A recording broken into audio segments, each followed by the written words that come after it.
Noxie from our Broadacres branch. She's going to be talking to us about her favorite female authors.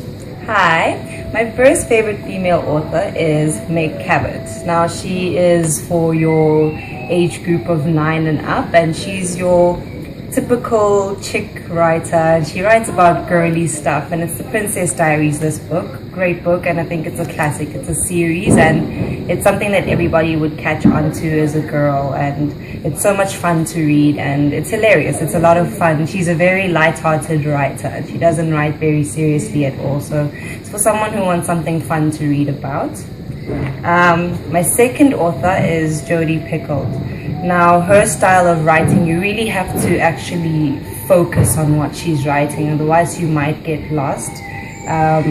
But she's a great writer. It's serious writing as well. This book, 19 Minutes, is really good. It's one of my favorites. She's written a lot of books, but if you like a serious author, then this is something that you should read. She writes about murders, and it's sort of like a murder mystery, but at the same time it's a very serious fiction book. My last author is Veronica Roth. She wrote the Divergent series. It's also been made into a motion picture.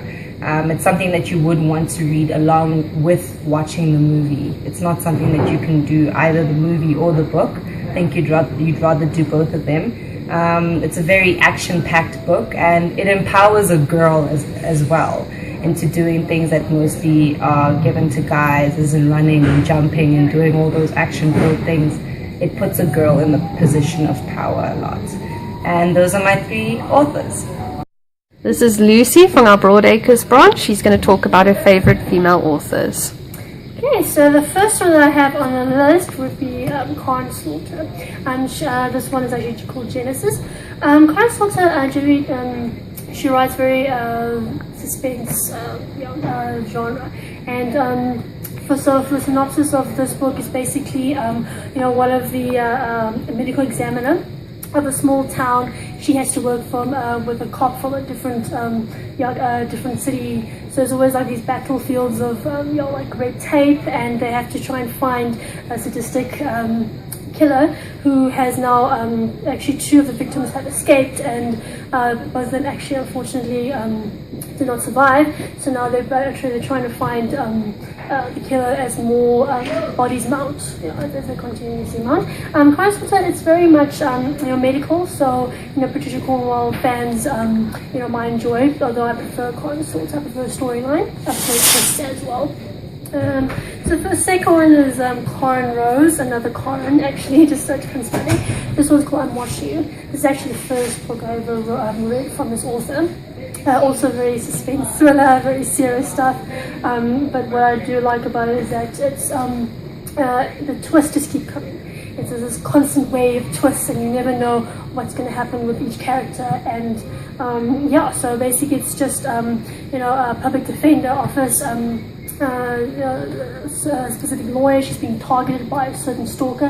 However, the stalker, it's very controversial because he's deemed as sort of vigilante. So we're not sure whether he's evil or not. His motives, we're not really sure. However, he's starting to target her, and we're actually not sure why. And the last one is Redeeming Love by Francine Rivers. Also the first book I ever read from this author. It's a Christian book. I think from what I read, it's actually the first book that she wrote when she, became a reborn Christian, and it's a beautiful book. It's about a young woman who was sold into prostitute at a very young age. So prostitution is all she's ever known of her whole life. So now this young man that she meets is a man of faith, a man of God, and he takes her as his wife, but there's just a lot of problems that they encounter. And I love this because it's very heartfelt, and it's just it touches you on a very deep level. I think a lot of people can connect with this book, whether you're Christian or not. It really doesn't matter. I love that Francine. She always likes to I know she has a way of bringing her characters to life with her writing. And it's always you laugh and you cry, it's everything. Okay, thanks.